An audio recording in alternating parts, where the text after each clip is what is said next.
7 lives vanished in just 48 hours because of a single, poison pill.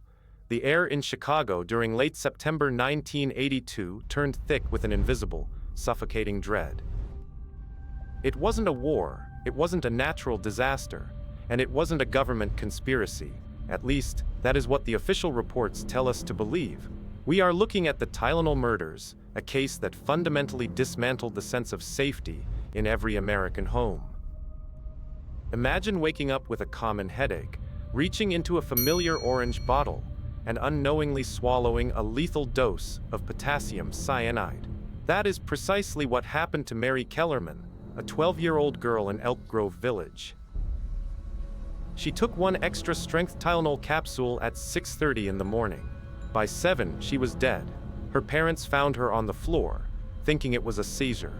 It wasn't until hours later that the connection was made to other victims across the Chicago area. The cyanide was so concentrated it smelled like bitter almonds, a scent that now haunts the memories of the forensic investigators who processed those crime scenes. The chaos that followed was absolute. Johnson & Johnson, the pharmaceutical giant, suddenly found itself at the epicenter of a national panic. Their stock price plummeted, and their market share evaporated overnight. But here is the part the history books often gloss over: the sheer level of sophistication required to sabotage those bottles. This wasn't a random act of a local vandal.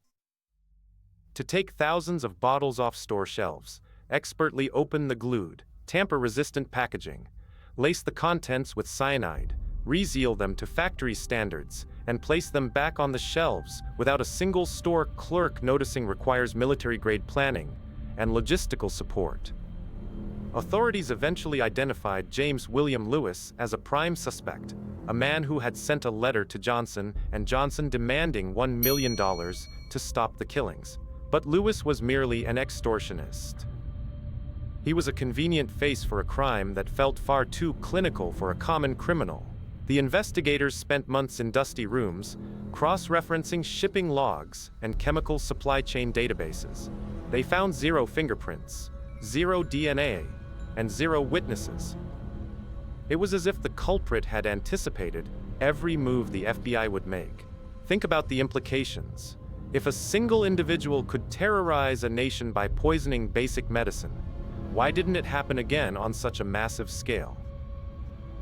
Many theorists point toward a clandestine operation, possibly linked to the shadowy psychological experiments that were prevalent in the era, suggesting the murders were a proof of concept for biological terror.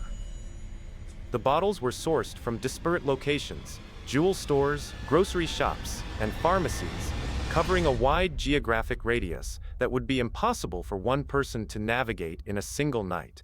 This indicates a coordinated network, a cell that moved like a ghost through the city of Chicago. We see the patterns of silence from the authorities even today, decades later. When files are requested under the Freedom of Information Act, they are redacted, blacked out, or mysteriously missing. The investigation was not just an inquiry into a killer, it was an exercise in damage control for a multi-billion-dollar industry that could not afford for the public to know the truth about supply chain vulnerabilities. As we look at the grainy CCTV footage from 1982, watching people walk through grocery aisles unaware of the ticking clock, we have to ask ourselves if the system actually fixed the problem or just painted a veneer of safety over a broken foundation.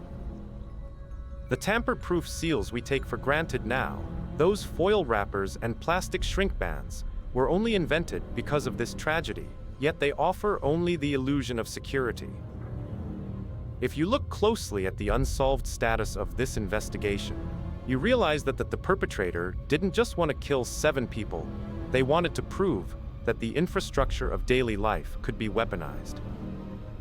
The silence from the archives is loud, whispering a truth that we are perhaps not meant to uncover, because that silent shadow is still moving through the aisles of the places we call safe, waiting for the right moment to reset the cycle.